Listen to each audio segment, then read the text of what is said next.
I think all the institutions are bad enough at this point that you have to just be creative and trying to find independence in some way, you know. If you're in a media institution with very few exceptions, maybe none, you are, it's not just being edited by someone else, but you are like kind of under pressure, right? From people above you all the time. It does influence what you say. It's not even that now that I have independence, I'm really saying anything like any more outrageous than I would have ever said in the past. But I just remember many times in the past where things that I didn't even say were like kind of inserted in, and or they would just take out certain things, or, you know, even just the pressure of something like people know that they can fire you if you have a boss. Right. Whereas if you don't have a boss and they can't get you fired, oftentimes they don't even really bother attacking you because they know it'll be fruitless. It's maybe a little bit different in the art world, but broadly under the same umbrella of institutional failure, of elite capture of institutions. For me, well, you were certainly very specifically targeted, and I could see people writing mean letters to your boss all the time. but for me, it was more like kind of pushed to the margins, which I think is the diffuse way that it happens in the art world, especially during the last few years. If you're not on the front lines of that culture war, you are not very useful to those interests. So I just decided to grip the third rail and to never let go of it. Yeah. Yeah, and that leads you in a strange direction. Maybe the institutions are not recoverable, and so people are making exits to Substack, in your case, Patreon in my case. Is there a process of rebundling? Is there a process of forming new institutions that comes out of this? Or do we all just become atomized, individual, precarious islands? Well, it's hard to say, right? But what will actually happen will probably be something that I'm not going to actually predict accurately, you know, because there is a sort of, when these things happen, it's a surprise. So for example, in the case of something like Substack, I mean, Substack was around for years, you know, and it never occurred to me to use it. But I think what happened was there was a shift in politics, which then meant a kind of these very establishment figures were sort of back in the center of politics. So a certain moment was over, and so the endless like shuffling of musical chairs was not what people expected, and so it's in those moments that something tends to change. And Do you mean Biden? Do you mean the last election round? yeah. I kind of think like that particular election was a moment where all the kind of energies of a whole generation that had been building up since maybe Occupy Wall Street were supposed to come to fruition, you know, and then they didn't. Yeah. And it was like, okay, that generation is almost 40 now. So if they're not like, this is it pretty much, you know? I'm 34, just for the record. And so, you know, I think there was a sense of like, this is like the end of an era in some ways, you know? Yeah. And so because when something like that happens, there is this like quick shuffling of musical chairs, and some people sort of, you know, so like, even for example, I suspect that a lot of the people who were made famous, I guess, in those days, like since the Occupy Wall Street days, who had public commentary sort of careers and things like that, writers, they suddenly became less relevant or something. And so then like a little bit of room opens up for something else. There was a sense before that for a while, a building sense that people keep getting fired from newspapers. Nobody can have any confidence that their superiors, their boss, their editor will support them in any way. And because there is such intense competition, everyone's just dying for a chance to push a competitor out. And so this like little escape route was kind of perfect because you get rid of the boss problem. I mean, ultimately, I suppose you have a boss in the sense that someone owns Substack, but you are like literally just posting directly on there yourself. You know, and that opportunity just opened up, and lots of people were making that move at the same time. And so it just worked out really well for me. I mean, especially because in somebody like in my position, there really isn't a publication for someone like me. You know what I mean? Like it's not really, I'm always going to be sort of ill-fitting in every publication. So it's perfect also in that sense. You know, it's also perfect when I think when you're going through a period where you have to kind of go back to the drawing board a little bit. And like when I was younger, I would have written in a much more polemical way with much greater confidence, kind of. But when you see political projects fail and you see kind of things turn out in such weird ways that you couldn't possibly have foreseen, it just kind of humbles you a little bit. Well, certainly it did in my case. So I find like when you're writing just for yourself, you have the freedom to write things that are open-ended, right? Whereas an editor will always try to make you put forward like a really clean argument that they can put into a headline, and they'll always try to make you do, not always, but they'll often try to make you tack on a conclusion. One thing I really like doing, because I believe that sometimes extreme pessimism can be a good thing, a generative thing, and you sometimes have to just sit with the possibility that there's no upside, there's no silver lining or anything. I often like to just write the totally pessimistic case, and just leave it there like that. And I always found that when I was writing for editors, they'd always say, oh, I like this, but you should put something at the end about how, basically everything's going to be okay. Right. Or right. You have to show like what your alternative would be or something like that. They like that bit at the end, so that happens all the time. Whereas I think a mature audience can and should be able to just sit with the possibility that there isn't like a nice clean ending there. And I really, really like things just being exploratory, because that's sort of the position I'm in right now. If I had the political certainty I had 10 years ago, I'd be writing the way I did 10 years ago. For sure. Yeah, I think let me try and summarize this to make sure that I'm on the same page. Let's say there's a period where there's an enthusiasm behind Sanders, and there's this sense that you can run an insurgent campaign within the Democratic Party, and you're analogizing this to the ability of legacy media to contain alternative voices or voices of dissent. Both of those things kind of deflate at the same time. Yes. They represent some very similar, if not identical, interests, in that people who work at the platform then join the Biden administration now. Like that's literally already happened. Yeah. So we're at this really funny moment where there's a sense of returning to the center, but also it's totally unsustainable. Even the people who are at the center in power are stricken with this sense that it's unsustainable, and there's going to be some Jenga block that falls loose. We don't yet know what that is. I feel it as well because I've essentially in this time, I've spent the last, let's say, 6 months defending institutions against the encroachment of platforms. But here I am, like literally, I left my job at the institution to become a content producer on the platforms. So yeah, there's some new chapter that we're moving into. I want to ask you though, in the last, let's say, I've been doing this publicly since 2018, and I've become something of like a confidant for people who are in positions of media and parts of the cultural sphere. I've had a lot of behind closed doors conversations where people privately confide in me that they read your work and they take your work very seriously. Although there's not, it's not just a few. It's like you are the first person who's mentioned in like all of these interactions. And they kind of, they say it and like, you won't be able to see me on the podcast, but they kind of like look around. Yeah. And it's like, yeah. And I also read Angela's Substack. So you were, of course, like the first person I wanted to talk to as I enter this new chapter of looking at the fringe of political discourse. I wonder if that's been my experience. Like if I've had those interactions, you must have had something similar to it.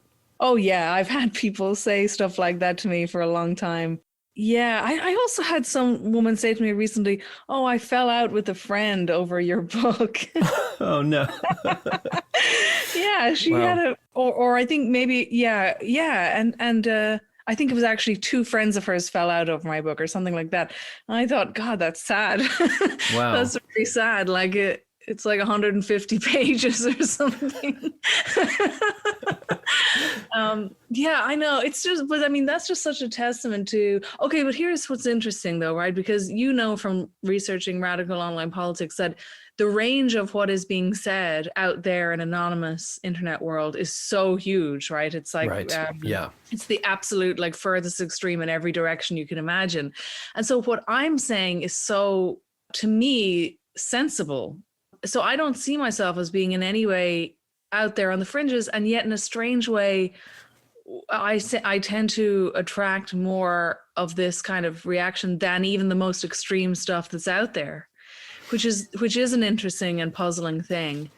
And I don't know why that is, but I suspect one of the reasons, like I've noticed, for example, I see whenever I get a subscriber, and I've noticed like the names coming in as subscribers are like really, really big names, Many of them are in the elite institutions in some way or another, like in academia and things like that. And so that's kind of who's listening to me. So I suppose the reason that maybe people who are out there saying like really absurd, like knowingly absurd, like extreme stuff, they're not really speaking to the institutions, you know what I mean? Whereas the people in the institutions for some reason are reading me. Therefore, there's a possibility that you will influence those institutions. I don't know. That's my guess. Like, and also I always try to, I think because a lot of the extreme politics online are, the people doing it are very self-aware in their kind of exit from respectable thought and so on. And they sort of have like a very Nietzschean or whatever, like attitude to like morals, right? They reject the moral system, the moral fanaticism of our time, really. Whereas I always you should be able to make what you're saying morally comprehensible. Sometimes I've said to people who are kind of out in the fringes, like, they often think that their ideas are so brilliant, but people just haven't grasped them yet. And I always say, I think people do understand your ideas. It's just that they're not morally comprehensible. People can't see how anything that you're saying would ever be morally acceptable, even to themselves, not just to society in general. And so I always try to make things like, to include a moral argument as well. And there aren't that many people kind of doing both of those things at once, trying to make an intellectual and a moral argument, and also kind of pushing boundaries a little bit. People just go all in and they just push all the boundaries and just completely reject the entire moral system, like of the rest of society at the same time, which, has always had its place. Like, artists have often done that and so on. But it's interesting when you do things a little differently, you do get a very different reaction. It's different now, too, in a society that has mass media intentionally alienating an audience, like the experience of walking into a museum that this stuff is not accessible to you because you don't deserve it or something like that. Actually, can I ask you a question? Because sure. I'm really fascinated by, so with Substack and with various other things, kind of media platforms, I think they have found a way to get around some of the restrictions in writing, journalism, essay writing, opinion writing, that kind of thing. But academia is the next thing that I'm really fascinated by because, I was just speaking to a friend recently who teaches in a really elite institution in France, sort of he's like got a never ending adjunct kind of thing going on, where they just never allow him to move up or get any like stability or better pay or anything like that. Right. And this just kind of goes on forever. But, he was looking at some of the jobs that were there and he said when he looked at the curriculum and it was just like, that was being forced on like him as a teacher, he thought this is so bad that it might even be worse if I did get this job, because then I would have to, abuse my students with this like horrible course. And so, and he put it in a funny way. He just said like, academia is just in ruins now. And that's what it is. It's in ruins. And the idea, I'm all for trying to go into the institution and fight and like make it better and stuff like that. But in the humanities and stuff, I don't know. I just don't see that it would be such a task. To move them an inch, it would be like a life's work. And right. I think it would be a wasted life's work, honestly, at this point. So I'm very interested to see who will come up with a way around this and how will it work? Because the way that the Substack thing worked, like lots of people tried things like that, right? It is essentially just blogging. But what happened was basically they did a big push right at a time when loads of people were getting fired. And basically they got a lot of people to jump at the same time. And so then kind of all the energy moved to one place. And so it just kind of worked. Things fell into place in that way. People just made the calculation that, okay, either I have been fired from a newspaper or whatever, a publication, or I'm probably going to get fired from one. So I may as well jump before I'm pushed. I think Matt Taibbi, for example, might have jumped first. I don't think he was sacked or anything like that. And so everything just kind of aligned to make that happen. So I'm wondering, how could the equivalent happen in academia? Because to go back to your first question, of course, I don't want to be utopian, like about the idea that you can just go and be on an island on your own, like independent from all these institutions, and that's like a real way of fixing it. However, if there is a cascading effect, right, where all the interesting people are outside the institutions, that is too demoralizing. There will have to be some moment of reckoning with that, you know? So what I'm wondering is, how will there be an equivalent moment where you will end up in a situation where all the smart academics are outside of academia? Yeah, well, we may not be too far from it already.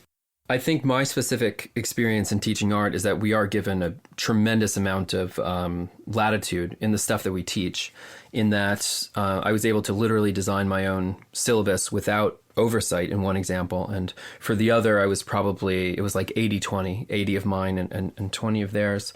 I think the deciding factor, though, is going to be, like, essentially higher education now works as this stamp or this pedigree that increases your viability in the labor market. If you have the degree, it doesn't matter what you learned or what job you were prepared for, but you do end up getting a higher wage. And I feel like specifically for MFA programs, like those are on the decline in terms of enrollment even before the pandemic, because people realize that you just never recoup the expense. And so that separates it out pretty quickly. So now, I mean, exclusively art has been trending towards this for many decades at this point, but it's the unpaid hobby of a very wealthy elite. And when you no longer recoup the cost of the education, this does have some type of a counterbalancing effect. So I feel like that's going to be the wedge that gets driven down, where if it yields a higher quality of life, people will go to air conditioning repair school than study the humanities. And that we may actually be on that path now. I do feel, though, one of the things I wanted to ask you about is this term, the clerisy, that you've been using, I want to say, in the past few months, which has been a recurrent theme in your writing. Because I feel like the humanities education, but also the co-optation of these really radical, impossible to realize activist demands, what those are most useful for is being brought into this, I'm not sure if it's a new class or what you would describe it as. Maybe I'll let you choose how to describe it. But there is a pretty direct pipeline from activist work and higher education into this clerisy. Would you maybe define that term for the listeners who are unfamiliar with it? And then I have a few follow-up questions on the specifics of it, but maybe to familiarize everyone first. Yeah, I mean, just like the idea, I suppose it's a bit like Brahmin or something like that. You know, every society has something like a priest class. Normally, you know, I think a much more healthy and stable society, it's a lot smaller than the current one is. But, you know, I guess it's kind of people whose role in society really is to establish and propagate and teach the morals of the society, I guess, and the ethics. And, you know, so for example, in one piece that I wrote about the clerisy, I wrote about the NGOs and how they have ballooned, you know, to such a degree, and there are now so many people working within them. And in many cases, the number of people who are sort of in the full-time role of moral teaching in the society is now enormous. And academia has kind of been part of this pipeline where they actually train people to be in this class. But it is like Brahmins, or it is like a priest class in many ways. And in many times in history in the past, that priest class has become too big, too powerful, too abusive of its power. And, you know, a backlash does come eventually, particularly, you know, when the kind of right to rule collapses. The construction of morality, specifically in the context of a nonprofit, feels like the job is to propagate a specific type of ideology. And that happens to be the ideology that comes from, if you look at the donors, mostly finance capital. Some of the numbers I've seen, 10% of the total number of people who are employed in NGOs in the US, one is tempted to imagine that that number is getting larger because it's getting more and more difficult to manage the expectations of a downwardly mobile developed nation. And so those two things are like one curve is chasing the other. That the worse things get, the more priests that you need to keep people in line with whether it's a moral principle or just accepted behavior or whatever. Can I ask you that what is the difference between the clerisy and the professional managerial class? Like, is there an overlap, or do you see them as two separate things? There's an overlap, I suppose. Like, but the reason that I tend to say clerisy or something like that is that the populist backlash is against a subset of the PMC, and that is the priest class, I think, really. So it's not the manager of the shop floor; it's the person who tells society stories or something like that. More so journalist than a manager. Yeah. Well, we also just have less people to manage in today's American economy. I mean, less shop floors, really. There are plenty of people to manage, but less shop floors to be managed. Yeah. I guess there's a sense that this group of people, basically that they have lost legitimacy because they become larger, more powerful, more intrusive, and also less legitimate because people can't see like what the benefit to society is of having them there. So even like one piece I wrote about this on Substack, I made this kind of comparison to when there was a backlash against, say, like the clergy, like the Catholic clergy in Europe. It was kind of similar in a way, because it's not that the Catholic clergy were necessarily the most oppressive faction of society. It was more that they, just like the current one, they became too large, too intrusive, and people couldn't see the legitimacy of their role, given how intrusive it was. And, they were just skimming too much wealth for themselves while simultaneously kind of preaching like humility and all these kind of values to people who are suffering. So that like really undermined their legitimacy. And also they also had a sort of a reactionary role, or a backlash against sort of progressive enlightenment or whatever, so and I think, okay, it's funny, right? Because when I wrote that, right, so I used all these terms in a really kind of like earnest way, right? And some of my friends who are very skeptical of ideas of progress and the Enlightenment and things like that were saying like, oh, I'm surprised, like, I'm surprised, like you sounded like, Richard Dawkins or something. But the thing is, right, the way that I think it makes sense is that I do believe that technology is is like the biggest mover of history, really. And if you are a non-productive elite that is actually getting in the way of truth and of things that allow society to actually reproduce itself in many ways, like if you're actually getting in the way of technological progress, for example, I do think the likelihood that you will be pushed out of the way is strong, So if you're pissing off the poor because you are preaching humility while taking all of this money off of the top of your institution, and you're like behaving in immoral ways while preaching to everyone, then they're going to be angry with you. If you are stopping scientific development from happening, then you're getting in the way of profit making, actually, really. Like for example, I have to believe that a lot of people in like engineering and in tech and stuff like that are probably not happy about NGOs and people in the kind of professional activist class saying like half your engineers have to be women or something like that, or maybe saying even, we even see it with the vaccine stuff in some way. I mean, I'm not even going to get into that because that is one of these things that people have very, very, very strong feelings about. But, the fact that it was so difficult to simply get a truthful response on anything, that when everything was so politicized, it was literally endangering us all, basically, the level of politicization. So all of these forces kind of come together, and having this morally fanatical kind of teaching class, it becomes actually dangerous to society at some point. And the opportunity to topple them comes eventually, you know? Yes. Yes. I think I think that right now we're watching competing definitions of human freedom, and it's infuriating to those elites that are currently in control that some people might choose their definition of freedom is having a home and having a dependable quality of life. That drives them mad.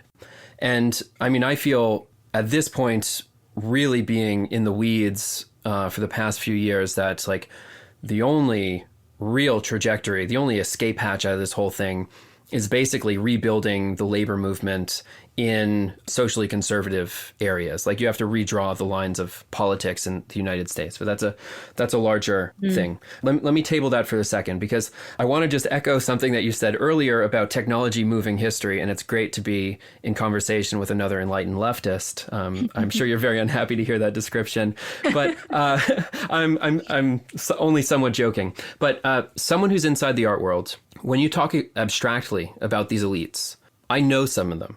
Like I have billionaires in my phone and I would live on $25,000 a year. Like that should not exist. It does exist in the art world in a very specific, geo-specific and era-specific few years where that was allowed to happen. I know the people who live in Bushwick, and basically their job is to be the mouthpiece of the people who live in the Hamptons. And when you say like that those people are going to get removed, I think there's going to be a lot more of my experience where the benefits of staying in the system, holding the bag for the people who are profiting off of your work, like those rewards are actually so few. So I want to like hypothesize. You don't even need to hypothesize because it's literally factually real. Like journalists who would make $35,000 a year and then would write the think pieces about why the Sanders constituency is class reductionist and all sorts of things. But I think, again, the pay and the upward mobility for those people, like this class, this clerisy may just dissolve itself in time. Because some of those managers are going to get $100,000, but most of them, like 35 is the high end. And then when you're like, I'm 34 now, I'm calling you from my parents' house in the spare room. I don't know anyone now who has a spare room. I don't know anyone my age who has a house. So I just wonder, like that curve, it may not be possible to extrapolate it out any longer. Like the unsustainability is predicting a type of catastrophic crash.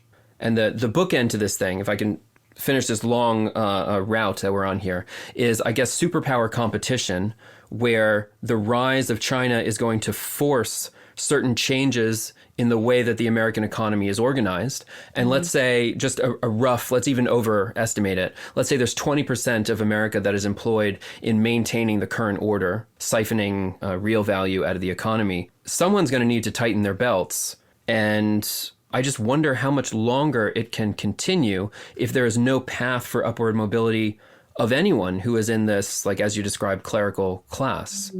Does that...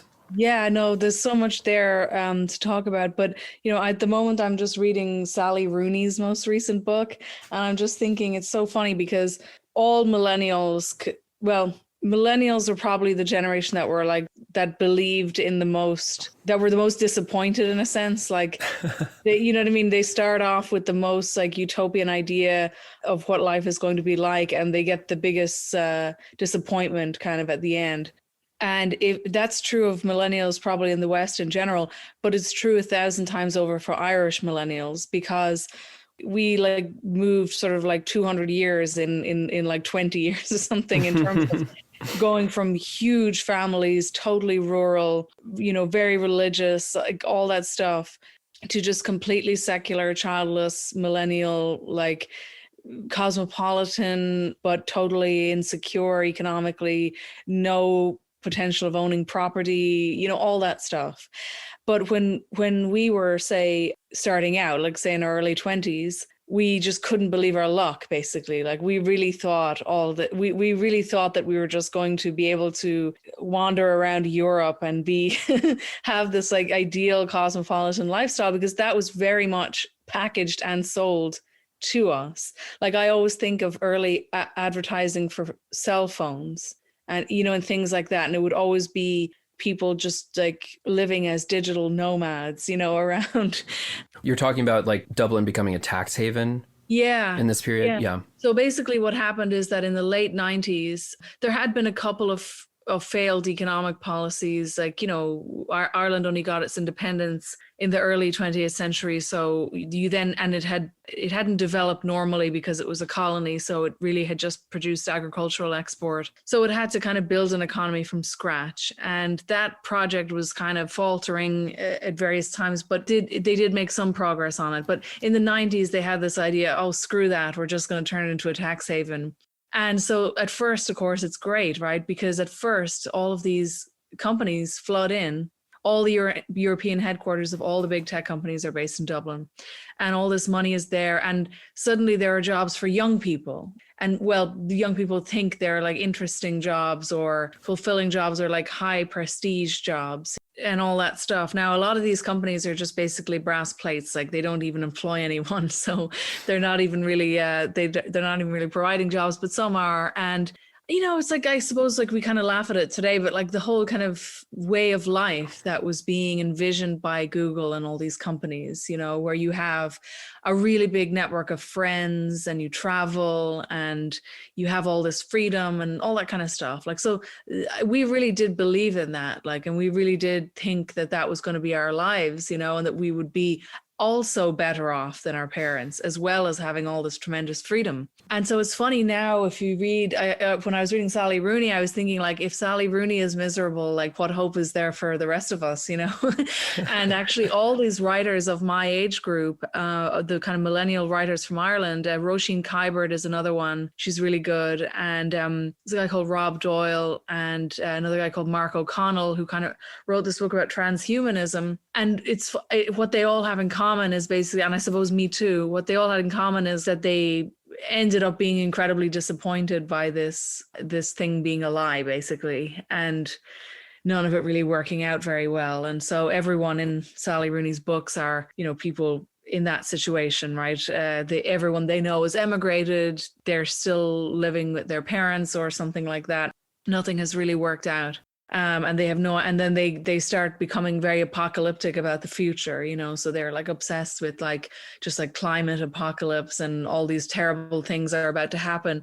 And of course, the more terrible possibilities that none of them will happen.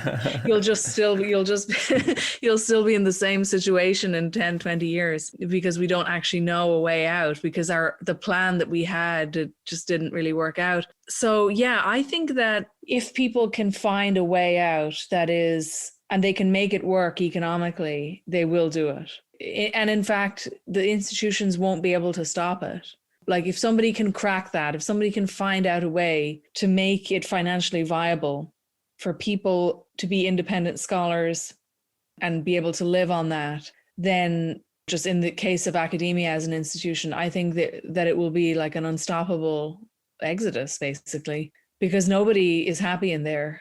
Even the people who got in earlier than our age group and have things relatively, you know, a cushier kind of situation, even they're miserable actually, because they're always saying like, you know, I was speaking to one academic at an institution I was at when I was younger, and she was saying, you know, it's terrible because, you know, the students are like, have this culture where they're well, some of them, obviously not all are like this, right? But there is the possibility that they will get you in trouble if you say something that they don't like. And so there's this like distrust there. And because of the way like the competitiveness of the field, like there's like not very good rapport among people in the institutions and just all of these things happening, you know. So at the same time that the internet is like massively expanding what can be said and what can be thought and like creative expression and all these things, the institutions are like narrowing it down and down and down and down. So until you have no freedom of speech at all, really. So that's really what I'm thinking, you know. So that's kind of what I was saying about like what would the equivalent of Substack be? Substack is basically, you know, it's not perfect and all of that, but what it did is it just allowed a path out of the institutions for people, and the ultimate effect of that is a demoralizing one to the institutions themselves, because they can, if you're completely reliant on them, they can punish you for whatever, being ideologically not like correct on something, but they can't punish you for just leaving. They can't stop people leaving, because of course they're so used to everyone like desperately competing to be in the institutions. Well, what happens if all of the interesting people just leave, you know? So yeah, I think that does have to happen. And I think you're right too. I mean, sometimes with the kind of comparison of priests and stuff like that, you can lose the distinction between those who are really benefiting from being a part of that class and those that are not.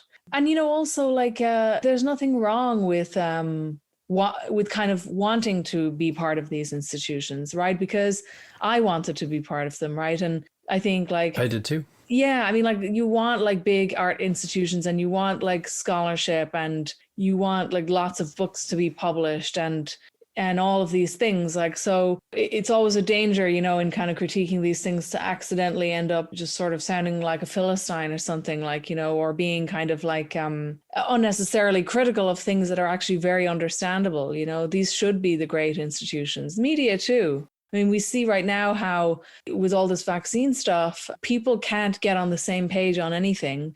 And the reason is that people don't trust the institutions, which is reasonable because the institutions have lost people's trust because of their bad behavior, their unethical behavior for so many years. But now it's like completely dysfunctional as a result. But the thing is, that doesn't mean that the original purpose of a media is not valuable. Like if it actually was a truth-seeking institution, then it would be a great institution. Yeah, well, there's so much. I went to the Frick collection a week ago. Anyone who's not familiar, listeners on the podcast, Henry Clay Frick, wealthy steel industrialist, notorious for not allowing unionized workers in his mines. This is a extraordinarily wealthy and very cruel individual. He also happens to have one of the best art collections that's ever been accumulated in like the history of humanity. Like you can go and see the Rembrandt self-portrait. These are some of the greatest works that society has ever produced. And the way I've been describing this conflict is that the great institutions of American society were basically airdropped into the middle of metropolitan centers as a way of legitimizing the industrial class. Like they all correspond to a very specific period of a new emergent bourgeois class that is trying to make a claim to culture that does not, in most cases, have aristocratic roots. And this is a way of the new money competing with the old money. And what they did is like they would brutally exploit you, but then they drop a beautiful public library in the middle of your city, and it would enrich everyone's lives. Or you'd get this extraordinary museum that was beautifully built, would be pride of the city. You could take your kids to it. You know it will be there. I mean, these paintings are hundreds of years old. If I could ever afford to have children, I would plan to take them there. But there's a sense of like we are part of something that is durable and extends into the future. And then maybe as you hinted at with the climate anxiety,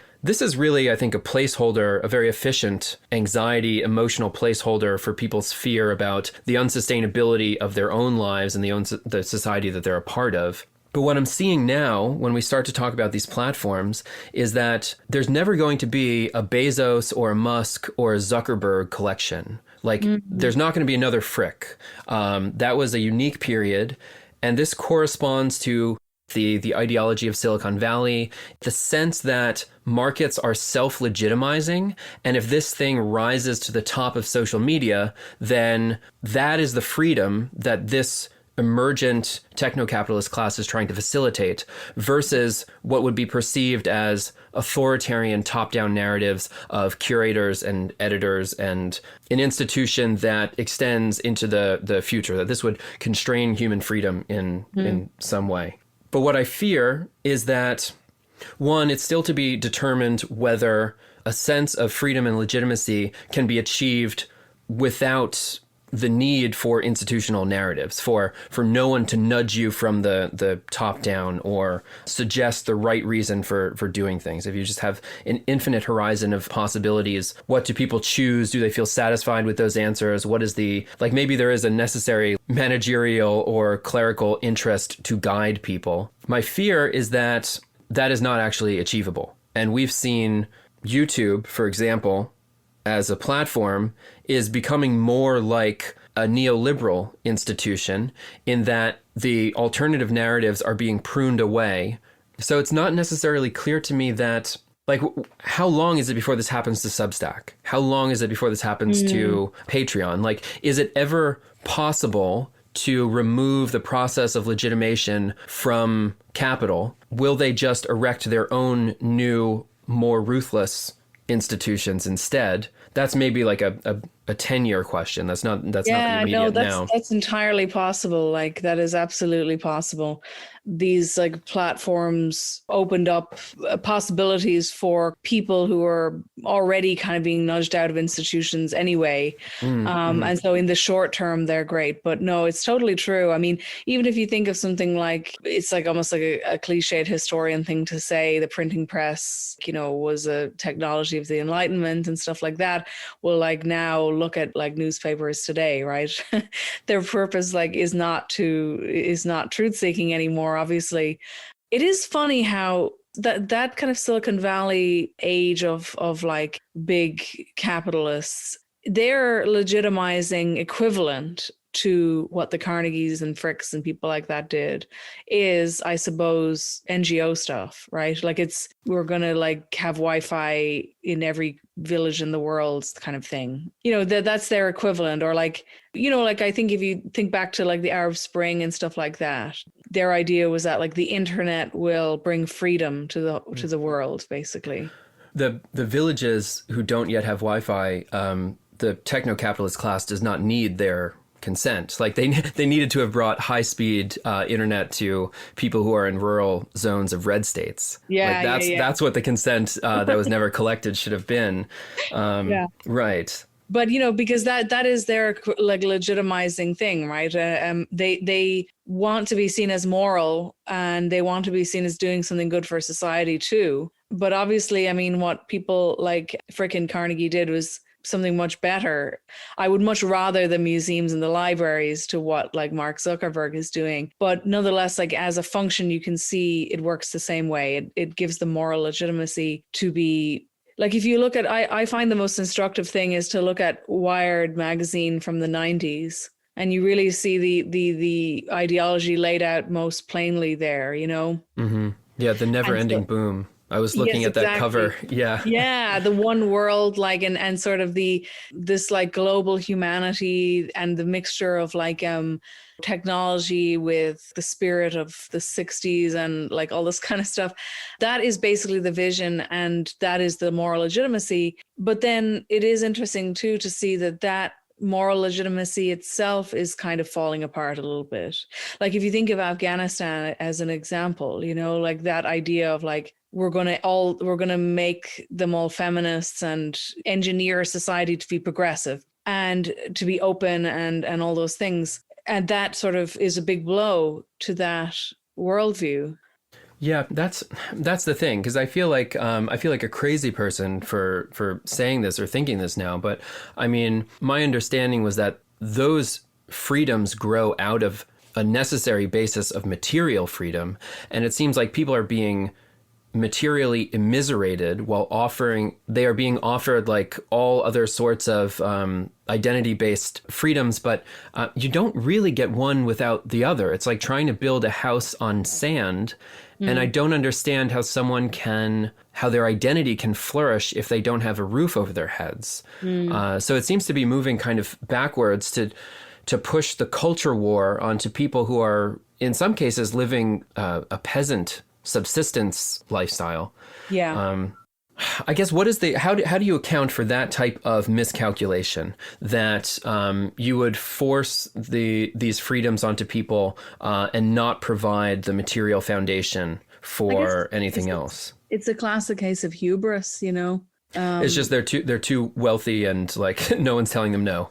Exactly. Yeah. Yeah. And Yeah. reality has to tell them no. Yeah. Like if you're one of these people, you just imagine that you can just go around the world, like reshaping everyone in your own image. They have this crazy belief that technology, in the stupid sense of just giving people cell phones, is going to there's one idea that was very influential in the Irish context, which is this idea, and it was very much part of the ideology in the 90s, the kind of tech utopianism, which was all about leapfrogging, where people don't need to go through the industrializing phase. They can just go straight from like a totally pre-modern, like tribal existence to being like someone in California, like, or, like in Silicon Valley, that they basically, and that's such a strange view of technology, like of the role of technology in these things. But yeah, it was like this idea that basically if you just have access to the internet, then you will suddenly become like, a freedom loving I mean, it really is just like neocon foreign policy, like with kind of buzzwords, because it is like spreading freedom to the world. But that's what's so funny, and that like what giving everyone a cell phone did is that it birthed this totally insane, feverish, pornography addicted, extreme conservatism. So you get like paleocons wearing a schoolgirl dress. And like it didn't fulfill the California ideology. Like, so you have like just this bundled together knot of, like incoherent reaction that I feel like if you had just maintained like, okay, there's a requisite amount of industrialization and middle class jobs that can't be sold off or the country starts to implode, then you would have done much better in achieving the second half of the plan. But I guess maybe you can't do that if you're trying to leapfrog. Yeah.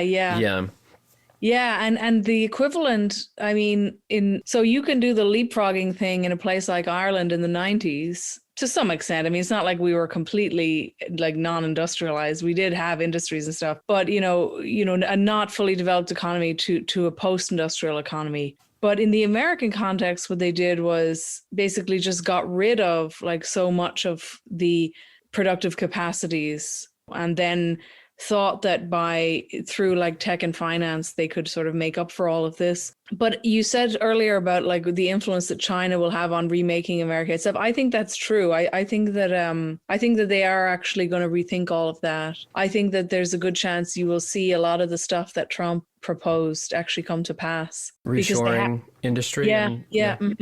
Because they have to. Because the thing is, you can probably, you might be able to sustain that crazy model where you kind of like remove the industrial base and keep all the rest of like the service sector and tech and finance and these things. You could probably do that if you're a completely unchallenged world superpower, okay? Because then people have to buy your stuff.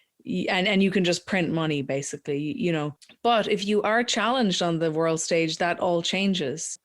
Because why would somebody trade with you when you have all of these strings attached when they could trade with China with no strings attached? Meaning, if you become very entangled with the American economy, you have to change culturally as well, because the heads of capital, the most senior and the most powerful people among the capitalist class, think that they're like visionaries, right? And they have this desire to remake the world and stuff like that. So you're saying that you would, in order to trade with the U.S., you would have to undergo some type of cultural liberalization, and that this would be pushed back against by the indigenous population. Yeah, I mean, it sounds like American soft power is already waning because the biggest American box office films are having to cater to the Chinese market. So we can see the beginning of that. Let me steer us back into. I don't want to lose track of this. We're talking about a trend line that may break or something that may crash, that there's going to be an interruption to this pattern we're trying to build out. And I think both of us are detecting similar trends and we're trying to see where these things line up. One of the ways that I've described Patreon, and maybe this will be mappable onto your experience with Substack, is that these things are a temporary life raft And the establishment, the institutions, legacy media, maybe America as a world power, is the Titanic heading towards the iceberg. And there's a certain amount of length where you can steer out of that collision. So I feel like I'm in the life raft and I'm shouting at the top of my lungs for someone to turn the wheel, but I don't yet know if they're going to do it. And the question is like, how much runway do we have before the thing crashes? Is this going to happen within the next 10 years? Is it the next 15, the next 20? What is the timeline? If we're already seeing it start to fracture, when does it fall apart? I have a feeling it's very soon. And, it might not just be about falling apart. It might just be a change, like a huge change, so essentially a kind of regime change happens, like, where somebody comes along and really, really profoundly changes everything. Something like that could happen. And maybe somebody has like a brilliant master plan to revive the whole project. I don't know. But it is interesting that the ideology of the big tech guys is losing its legitimacy on the world stage at the same time that this stuff is happening with America, at the same time that you have all of these like features of periods of turmoil, which is like very high economic inequality plus major elite overproduction and stuff like that. I think Turchin is correct about that theory. I think it's plausible. And so maybe something like that, it won't be necessarily a crash. It will just be a very big change, a change on the scale of FDR or something like that. That's what I was going to ask. Yeah, do you think that a jobs creation, like a New Deal, would be a sufficient, or is it too late for that? I don't know. I think it could be. Countries have emerged from so depending on the crisis, like sometimes a crisis can actually be the like catalyst for a huge revival that is even greater than what came before. So I really don't know, but so I wouldn't really be sure as to whether it's going to be something like that, or whether, one possibility is that you will have just uncontrollable turmoil within the country, like even something like secessionist movements and things like that could definitely happen. And that will be very, very hard for the government to control, because it involves basically a military conflict with its own people, kind of, So anything like that could happen. I don't know. But I do think that some kind of big break is inevitable. And it could be it could be something good, I think in the past, like just to use the FDR example, America has often been clever about sort of taking in just enough of its rivals' strong points, you know what I mean? And sort of imitating them and then adapting them, that they could do that again. They could look at China and actually take some of the successful things that they're doing into the American system. A very kind of a visionary leader could do that. But I do think that, unfortunately, I don't see really a way around the fact that like our generation might be a little bit of a lost cause, in the sense that we've just believed in something that was never really going to happen, and it was part of the Silicon Valley vision, which was that a huge portion of the population could live like cosmopolitan elites, and that's not possible. So, for example, you might envision yourself like living in Paris or Berlin or one of these places, and like, having a totally self-sustaining like career and all these kinds of things. Like this is like the dream that was kind of sold to people. But of course, everyone else has the same idea at the same time. So you end up just like competing in these oversubscribed fields for 15 years or something, and you haven't got any further. And that's kind of more or less what happens. And that was never going to be possible. So unfortunately, a lot of our generation are just going to be very disappointed, like, unless they find some way of like reimagining that, or like, I don't know, changing their values in some. Well, let me throw this at you, because I feel like there's two parallel things, and these are definitely connected. You're talking about how the American regime used to take in dissidents from all around the world, basically, right? And this had, one, the benefit of getting multiple perspectives and interrogating the discourse from all the different sides. It also had, in their, I think, correct calculations, when you bring in the dissidents from other regimes, it emboldens yours, and that they say, like, oh, look, this is so successful over here. We have such freedoms and we can have conversations, etc. There's a similar thing in institutions, specifically in art, where the classic example is my field that I came from originally is photography, that gets introduced during the modernist period, but was previously not considered a high art, would not be part of the institutions. And then there's numerous examples after that, where you get things like, one of the later versions is digital art, but I think of this as like scene uptake, that there's things that blossom around the mainstream of the institution, around the mainstream of discourse, and periodically need to be recuperated into the institution. That is part of functioning institutions, is like slowly picking up dissident voices that have something to say and building them into the conversation. What has started to happen, that scene uptake started to get slower and slower and ultimately just completely break down. If given that type of a platform, does that interest you to insert your dissident perspective into the mainstream again, or do you want to just totally do away with it? I'm kind of I'm quite happy being outside of it right now, but I to some extent feel like I'm sort of taking a break from it, like, and I'm enjoying not having the pressure of being part of it.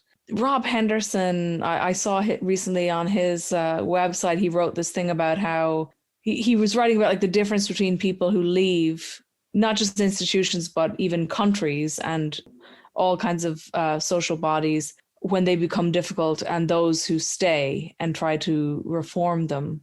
And I think someone he was quoting was making the point that, like, or maybe it was him, was making the point that, like, America is sort of a country of leavers, because everyone ended up there because they couldn't stand, like, they had to leave the country they were in. They decided it was better to leave than to stay and try to change it. So, and even like today, people will leave from one state to the other and will leave. And so he was kind of looking into, like, why is it that some people will stay in an institution and try to change it for years and years, even if it's really, really difficult. But I do think that there is a place for that too, like, because we don't know where this is going. Yeah, it's funny now. I realize this is maybe not exactly relevant to your experience, but maybe it's insightful. I did a podcast, choose your own adventure type of artwork. This is not just a recorded like conversation the way that we're having. This was scripted, written, performed with music, and kind of like a audio play, something like that. This was part of a online exhibition organized by a really wonderful museum in Germany. I love the show. I love the curator. It's great. It's the worst performing podcast I've ever done, period. And that I expected, okay, so we'll botch the rollout. Like, we're not going to post it at the peak hours to get like all the traffic and whatever, because this museum is going to send an enormous amount of views to the podcast. I don't need to worry about that. And instead, it's the other way around. So like the adjunctification of higher education, the market disintermediation from institutions to platforms, like I can actually put a number on it now in that it costs me X thousand listens to the podcast. That gets also much easier when the pay rates for working in the university or working with the museum are maybe not declining, but just in a plateau, which will shed talent to seek more lucrative opportunities and whatnot. I had this really pushed me over the edge of like I'm going to try not to use the person's name, but I went to this museum show a few weeks ago. And I saw an artist there who I had admired and modeled a large portion of my career after, trying to emulate his success. And he is here asking me about Patreon. And he's like, oh, yeah, you guys found a way out. That he's at the height of institutional success and he's kind of trapped in this thing also, and envious of the freedoms for the platform. So, yeah. I mean, look, I still have all of my hesitations of like what these platforms incentivize is basically like race to the bottom pornography and clickbait and like really bad, not meaningful content. But it just simply may be that there's no other choice for the time being. Yeah, I think so. And, And yeah, I think you just have to follow it and just see where it goes, you know. But it is always that trade-off. If you publish something with a like a real publication, we'll say, people you'll get more backlash, but people will talk about it more for better or worse. I suppose because that is a space for which all these people are competing. There's that like added tension to it. And I suppose they feel it's like a little bit of an official stamp of approval on it, you know? Yeah. Yeah. I mean, I'm trying to play both at the moment. I'm not sure how long I can like balance on that tightrope, but yeah. Yeah, no, it's definitely worth trying. But for right now, I mean, given how bad things are, I think that leaving is a good idea if you can do it. You know, because if you are part of the institutions, at this point, they have become so difficult to be in. And as you say, even the really senior people that you're like, you wish you could be in their position, they're actually pretty miserable in their position. People in academia who got in at an earlier time when the competition was not so extreme and they got more career stability and stuff like that, most of those people spend all of their time doing administrative work. Even some of like the really, really good scholars who the whole point of a university, well, not the whole point, but like one of its main functions was almost like, I think like the Church of England used to have sort of something similar with vicars, you know, like it's just to give them time, you know, you just put them in a room and give them time to work on something uninterrupted. Right. And now what we're doing is just making them do piles and piles and piles of administrative work so that they don't end up really writing anything meaningful. I mean, we know all this whole bizarre system. I honestly, if the public knew, it's so boring that people just probably would tune out, so they'll never find out. But if the public knew how crazy the academic system was, I mean, they would just want it to be completely abolished. And it's amazing the fall in standards, you know. I mean, you always sound like a real old fogey when you say that, but it is true, you know. And this is part of the reason the institutions were built to nurture original thinkers and creative thinkers and scholars and things like that, and to give them the time and space to do that. Now that it effectively doesn't exist, I mean, they may as well not even be there at all. So this is kind of the funny thing. I was you and I both maybe share portions of like anti-elite rhetoric, but you're an intellectual, I'm an artist. Those are both jobs that are very much like part of the elites, but for whatever reason, I guess different reasons, we've been excluded from them.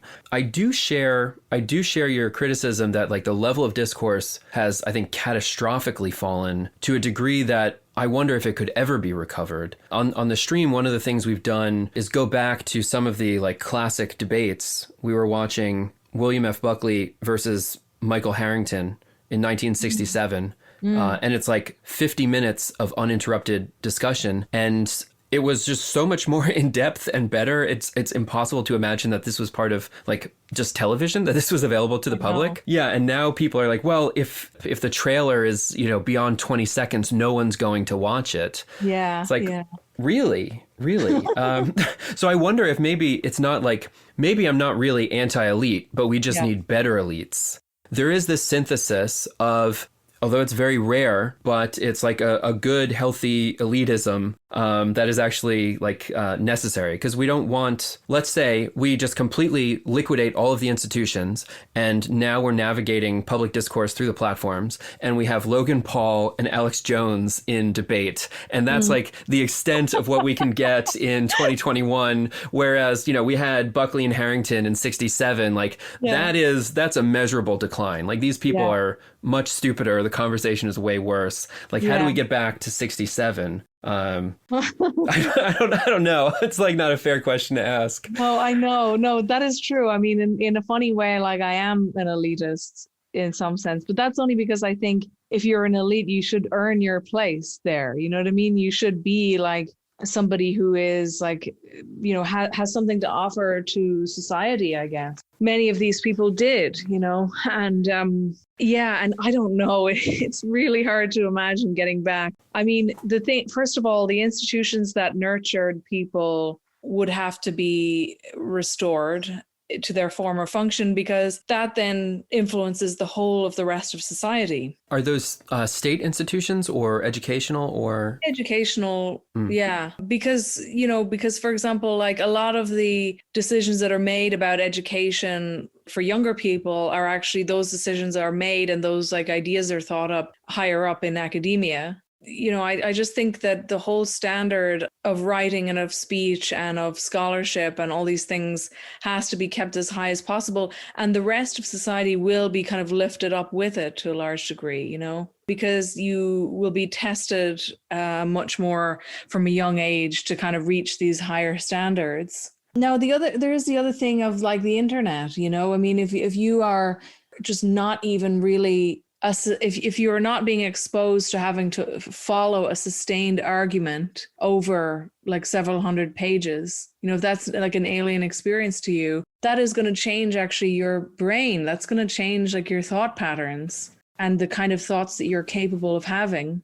So all of that matters. And I don't know what to do about that, because I mean, China has the answer, right? Which is just ban things that have this negative effect on society. But I mean, we may just have too much of a liberal sensibility to ever accept that, So I really don't know. I think it's like the biggest question there is. Like, it's the most interesting question. How could we recover those things? The problem is, of course, that you can't even get to step one of really honestly and meaningfully discussing how to recover them, because in the public arena, like we can do it on like independent podcasts and things, but if you're still within the big institutions and so on, the answer to that is just going to be total dogma. Right. And so you can't even get to step one there. So I do think that the fact that we are in such a period of this strange kind of moral fanaticism makes it extremely difficult. And I don't think any of it is positive. So I don't see anything good coming out of that. I mean, I think sometimes of like the monastery system, right? Like, so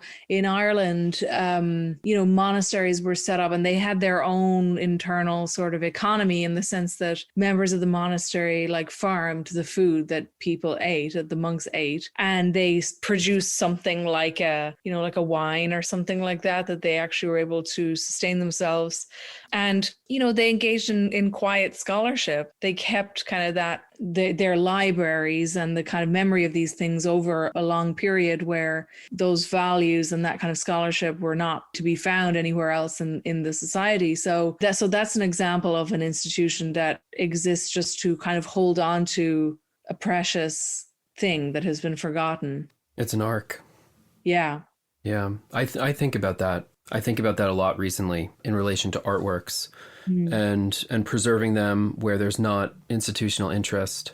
Although obviously the work is important. Maybe that's part of it, and that there is in reestablishing useful or qualified elites, there's a necessary amount of transparency that has to happen, and that what they're saying has to be put to the test.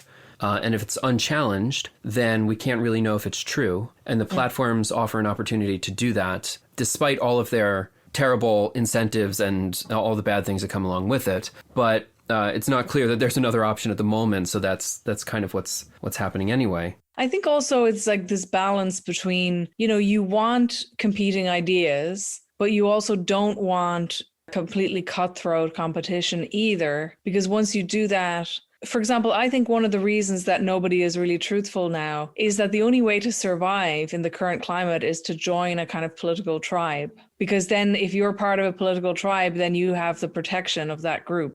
Are those media channels, or are they circles on Twitter? Like say Twitter, for example. Like If you join a political team, then you kind of band together with your group and you fight the other side together, right? But if you just decide, I'm just a truth seeker and I'm going to go out there and just be brutally honest about, so that you end up kind of criticizing and agreeing with parts of lots of different political factions, but they don't see you as an ally because you're not always agreeing with them, then you're completely screwed because you've got no allies whatsoever. And when you find yourself under attack, you don't have any group of people to support you. So I think that people are joining these kind of political factions or tribes or whatever you want to call them, because it does offer you that level of protection. The problem is that once you join, you then have to agree with the other people in the group. So here's an example of, you were asking about like how these platforms that offer independence could go wrong. I mean, that's an example of it, right? Because if you build up an audience on the basis of being part of a political tribe,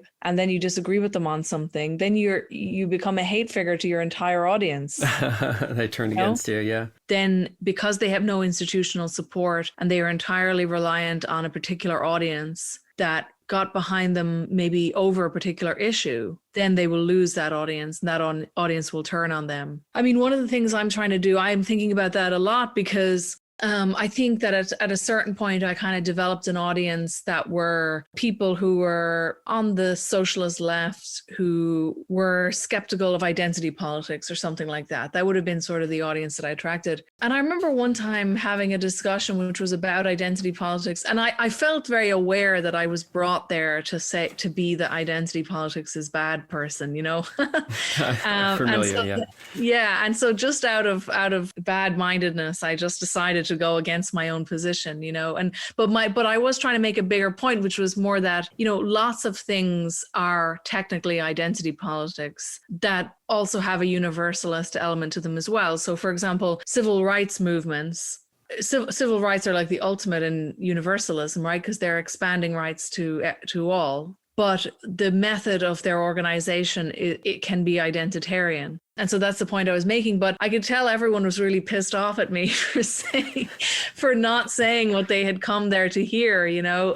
But I've always done that a little bit. And it might be bad-mindedness, but it's also because I don't want to end up in a situation where I'm there doing a routine and my audience is entirely people who just want that point to be made over and over again, you know? So I'm kind of trying to cultivate an audience who are in the same situation as me, which is that lots of certainties have fallen apart, lots of naive political aspirations have fallen apart, and lots of projects that, you know, you thought were going somewhere have not, and have ended up in a really strange place that you didn't expect. And so now they're kind of at a point where they're like, I don't want gurus anymore. Like, I don't want like people who are going to just repeat back this kind of like inspiring but ultimately just not true, you know, sloganeering and so on. And there are a lot of people like that in my audience, and it's great, actually. That's the thing I enjoy the most, because I don't sense that I think they're kind of like a little like me, like a little lost at the moment. You know what I mean? They're not there to hear propaganda that will make them feel good. Can I ask you about the word socialist? Do you have, I guess, in your explorations, do you have a label that you like to use now? Yeah, it's a tough one, because in the total like abstraction of my own mind, I'm still just a socialist, right? But I didn't really foresee the extent to which, you know, I suppose it's like you have to distinguish between the actually existing world and the theory.